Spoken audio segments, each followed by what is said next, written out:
Hello mommies, welcome back to Momcom India. So bringing a very important video for all the new mothers out there. If you're a new mother who's just delivered a baby or you're a breastfeeding mother, this video is especially for you because this video is all about diet, not for your weight loss but to keep you and your breast milk healthy, which will eventually contribute to your child's health. So let's get into the video. To watch all the videos on this channel, click on the subscribe button and hit the bell icon to get regular updates from Momcom India. Let's become a big fat family soon. So first let's talk about why is it important to care for your diet post you've delivered a baby. Normally we feel that caring about yourself and your diet should happen during pregnancy because your child is also feeding onto you, but that's actually not the case. Apart from that period, it's very important for you to care for your diet post pregnancy because of two reasons. One is that your body goes through such massive change by producing a new life that there are a lot of hormonal disbalances that happen in your body. Your body becomes extremely weak. There's just so much happening, and plus you have to take care of a newborn. You're like on a 24/7 kind of a job. You always have to be on the go. So it's very important that you get the right nutrition at that point of time so that you remain healthy. That's number one. Second, a healthy diet is important for you because what you eat is eventually going to go to your child through breast milk. I don't know how many of you know, but breast milk is made of water, sugar, fat, and protein, which is in your blood. So your body automatically picks all of that from your blood and creates breast milk. So the good nutrition that you give to your body will eventually come out in the form of breast milk and go to your child and create a healthy baby for you. So that's why it's very important for you to be on the right diet. A lot of people come to us and ask us that please give us a diet plan. How do I lose weight post pregnancy? But I would like to underline this statement and make it loud and clear that for first 6 months post delivery, you should not be thinking about weight loss at all.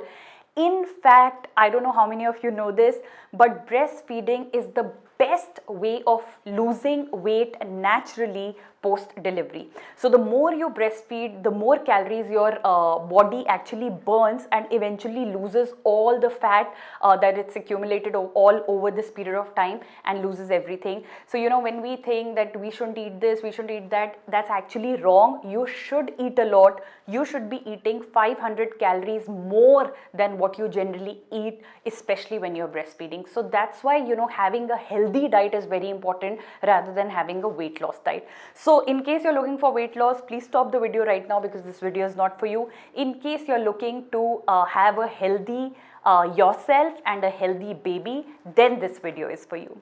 So the first thing that I'm going to cover is the do's of diet for a new mother. So I've just written a couple of things down and I'm going to walk you through because I didn't want to miss anything. Rule number one is have small frequent meals. You should be eating every 2 hours. Something should be going inside your body. One problem that new mommies generally face is the gap that gets created between meals, because of which there's a lot of gas or acidity that gets formed and the mother's health starts getting impacted. That's just not done. You cannot let your body loose. You cannot let all the gas take control of your body. So make sure that you're eating every 2 hours. Very important. Number two is that you need to have about 8 to 10 glasses of water in a day. That's minimum. Like I told you, 70% of breast milk is made of water. The more water you drink, the better will be your milk supply. Number three is you need to have 3 to 4 glasses of milk, and that can include milk products. You could have cheese, you could have yogurt, you could have all of these things, just simply like buttermilk, all of those also. But 3 to 4 glasses of milk in any form is what you're supposed to have in a day. Then you're supposed to have about 2 katoris or 2 small bowls of pulses. Pulses are extremely good sources of proteins, and like I said, that protein is one of the key ingredients of breast milk. That's going to help you a lot. Then about 2 to 3 katoris of green leafy vegetables. All the green vegetables out there, this is the time to have them. Then Also very important is 3 to 4 servings of fruits every day. Try to have seasonal fruits. They have better impact on the body than anything else. So that's the kind of combination that you should be making. And last but not the least is that you should be having fresh fruits which are rich in vitamin C. Like, things like kiwi, things like orange, amla, guava. All of this is excellent because they improve the iron absorption in your body, which is great, and also improve the fiber content in your body. In fact, I also was worried about this issue, and that's when I learned this post my delivery. So especially mothers who go through cesarean or even the normal delivery, you get stitches, and when you have to actually go and pass your motion, you have a fear that the stitches might open up. You have a fear that there'll be a lot of pressure on the abdomen, because of which there could be blood or anything could happen. So the key is that if you have the right amount of fiber in your diet, if you have a lot of water, then problems of constipation don't really happen, which makes this entire process easy, and you will not have to go through the pain of all that blood and the stitches opening or the pain and all of that. So that's why you need to have fiber and water in your diet. So these were some of the do's or the must-haves in your diet when you're planning a diet for yourself. Now also when you talk about do's, you surely have to talk about don'ts. So there are some things that you can just not do, especially when you're feeding your child. Number one is that in case you're a smoker or you like drinking a lot, alcohol and smoke is just not for you. So I won't say avoid, but you'll have to stop smoking or drinking, especially till the time you're breastfeeding your child. That's extremely important. Then the second thing is that you need to avoid medicines as much as you can. I remember my doctor telling me that the only medicine that you can have safely without really coming back to the doctor or consulting the doctor is the fever medicine, which is your Crocin 650. That's the one that I used to keep with myself. Apart from that, she said that if you have anything, you feel cold, or at times there are these little things that keep happening because the mother's body becomes very weak, just depend on home remedies. The more medicines you avoid, the better it is. There are a lot of medicines that actually get mixed with blood, and breast milk takes all its ingredients from blood, and hence the medicine's effect also gets passed into breast milk, and that goes into your child's body, and your child really does not deserve to be having those medicines, right? So just try to avoid them as much as you can, for which it's actually important to take care of your health. If you don't have a disease, you will not need medicines, right? Number 3 is that just avoid spicy food and cold food, especially during this time. This is spicy food, and a lot of you may think why. Spicy food can actually cause a lot of stomach disturbance, because like I said, that your body has gone through so much change that its natural ability to process food like it used to earlier will change. So something that used to suit you earlier might not suit you, hence spicy food should be surely avoided as much as you can. Similarly, cold food should also be avoided because your body needs a lot of warmth and heat to actually come back to its normal self inside. And lastly, avoid strongly flavored fruits and vegetables, things like garlic, things like onion, things like cabbage, cauliflower, and anything that produces gas. For a lot of people, rajma or kidney beans causes a lot of gas and bloating. So just avoid all of this, because what happens is that the baby is so close to you all the time, there's skin to skin happening, and the baby is just on you, that the baby can smell all of that, and that smell can actually irritate the baby. And that's one thing that you will just not be able to figure out that what's happening to the child, but it's actually the strong sense of smell that they already have. And all these foods can actually be very disturbing. So just avoid these when you are breastfeeding or you are planning your diet, especially after your newborn. Okay, so with that said, let's get into a sample diet chart that we've created for you. You can obviously mix and match basis the facts, whether you're a vegetarian or non-vegetarian, or what are your food choices. We've tried to come up with a lot of variety in all the meals so that it makes it easier for you.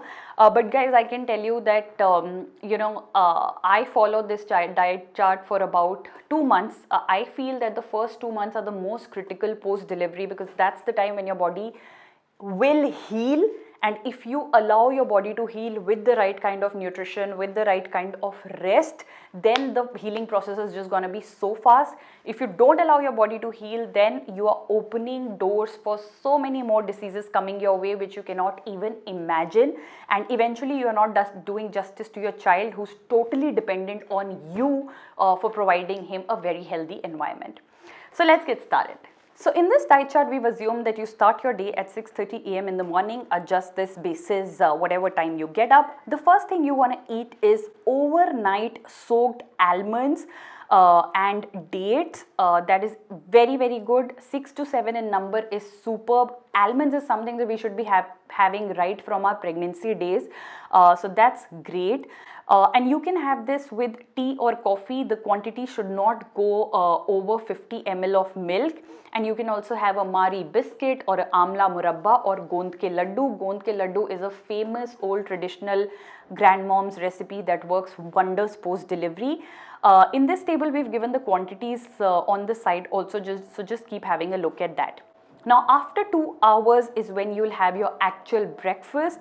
Your actual breakfast can be different combinations that you can do on different days of the week. Number one could be chapati and vegetable. Like I said, that try adding as many green leafy vegetables in your diet, so you could make any combination. In fact, you could have vegetable paranthas also. You know, that is a mixture of everything in one. So that's great. You should be having about 3 chapatis and the vegetable quantity should be 2 to 3 cups.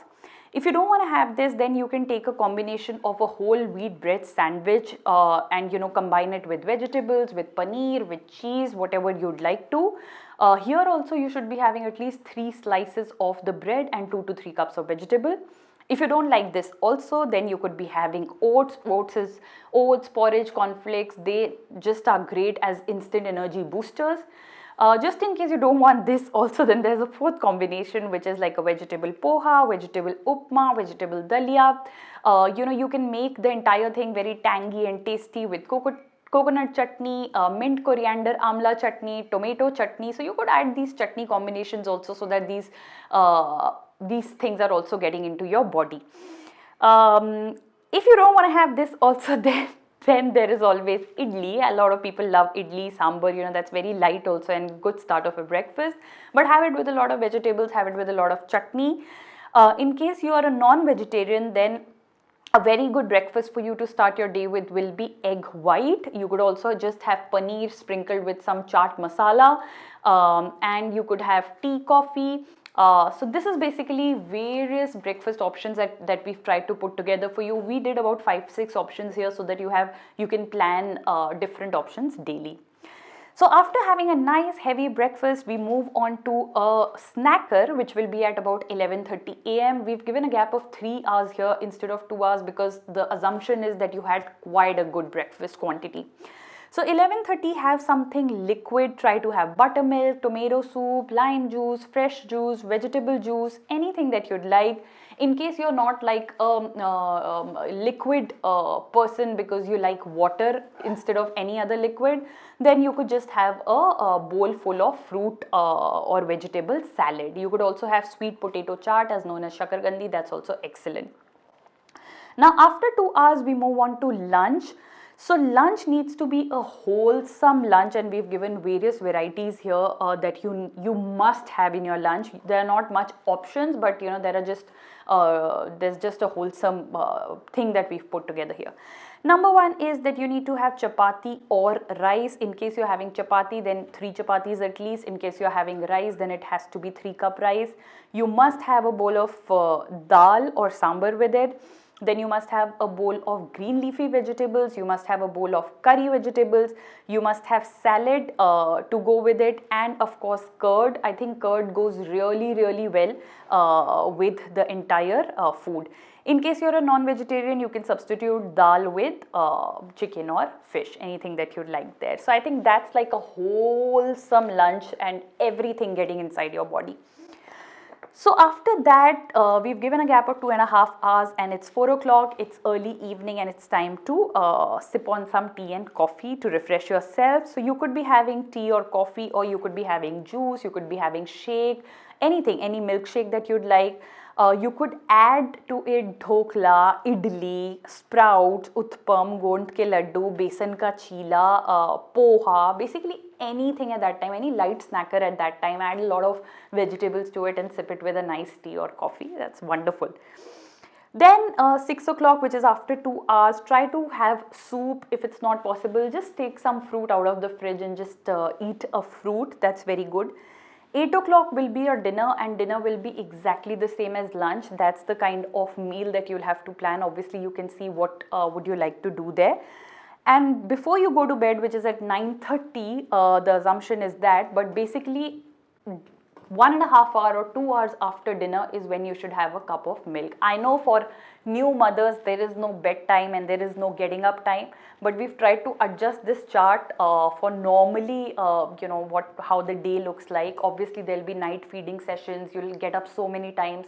So for that I think it will be good to keep water bottle with you, because whenever you're feeding you should always have a lot of water, and it'll be good to keep some snackers with you. You could have makhanas, you could have just some dry fruit just kept at your bedside, which you could just have, because it's just good for you, because your body is burning those calories at that point of time. Hope you found this video to be helpful. Apart from this, we are also very soon getting another video for you, which is tips and tricks for a healthy body post delivery. This is like mommy's tips or mother's nuskhe that did wonders to me, and that I'm sure has done wonders to so many women out there. So we'll be bringing that video to you soon. Talk to us on Instagram, Facebook, Twitter. We are everywhere on social media. Like our video, comment, subscribe, share it as much as you can. We love to hear from you, and you know that. And hope you found this to be helpful. Thank you for watching Mom Com India. We'll talk to you soon.